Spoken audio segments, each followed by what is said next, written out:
everyone, this is Venomider here, and today I have yet another Avengers X Shooter story. So, I don't believe I've done a Tony Stark X Shooter for a while, and I thought I'd go another angle with Tony Stark in this story, so I decided to make this story. This was all made just on the spot as per usual, and changes can be made in the future to the story, so if you go and read the story and it's a totally different version than what I'm reading, please don't panic. I will probably read it again if that is going to happen.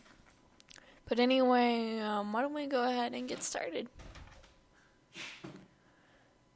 The music throughout the tower was felt in the chair you sat on. You were at a party, or more accurately, you were at Tony Stark's party. You were beyond bored and just wanted another drink, but you didn't have any money to splurge, any more money to splurge on a drink. So you just sat there at the bar, bored out of your mind. Suddenly, you felt as though there was someone behind you. You sighed and closed your eyes. I know someone is behind me. Can I help you, Mr. Stark? You heard a chuckle and Tony sat next to you. You seem like a sharpshooter, he said as he winked at you. How would you know? You're not one for reading people.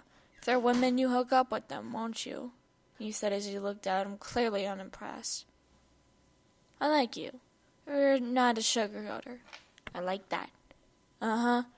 So might I ask why you came over here, or do you want me to guess?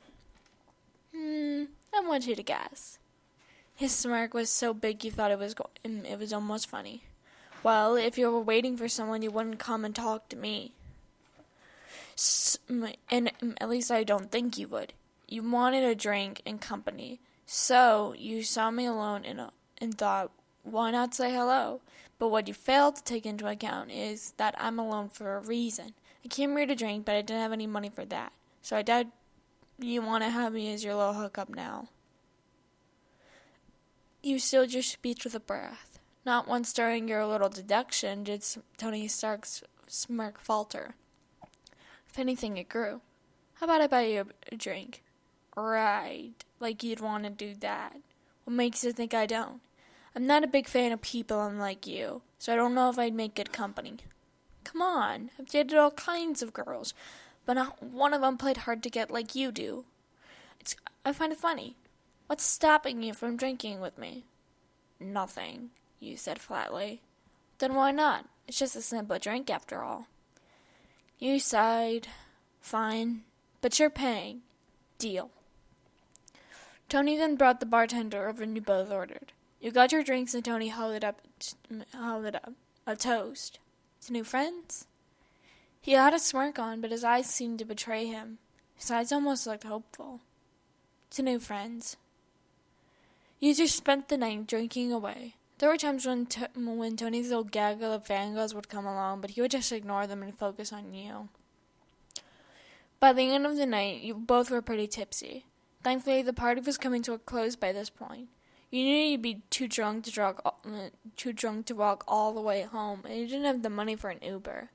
So you asked Tony if we could stay over, and he said yes, giving you a room for the night. He carried you there bridal style, and you passed out in his arms before you even hit the bed.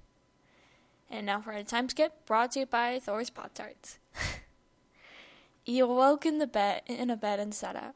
You looked around you and saw this place was too neat and clean to be your room. You got out of bed and left the room. Right when you closed the door, you felt a pair of arms wrap around your waist. Good morning, beautiful. You inhaled the person's scent and smirked. Good morning, Stark. He turned around and looked at the surroundings. Are we at Stark Towers? Well, where else would we be? Well, I don't know about you, but I figured I'd be at my apartment. Nah, you got too drunk last night, so I let you stay over for the night. It's better than letting you go out alone like that. For the first time since you met Tony, you smiled. Thanks. Got anything to eat here? You bet, sweet cheeks. He kissed your cheek and led you off to the kitchen for some delicious breakfast. The end. I think I tend to make little tiny notes at the bottom of my little, at the at the bottom of my little Avengers Exodus stories, and I said that I thought that I got a little out of character for Tony because he's not exactly the sweetest guy in the shed and everything. He's not that romantic. And I backed that up by saying that, like, this is a guy who didn't even carry the wedding ring he was going to give give Pepper, and yet he would do this for a girl. But then again, like, I don't know. I like this story a lot, even if it does go out of character. And it was a lot of fun to make. So, nonetheless, guys, I hope that you all enjoyed it. And as always, this is Phantom Murder, and I'll be seeing you all very soon. Bye-bye.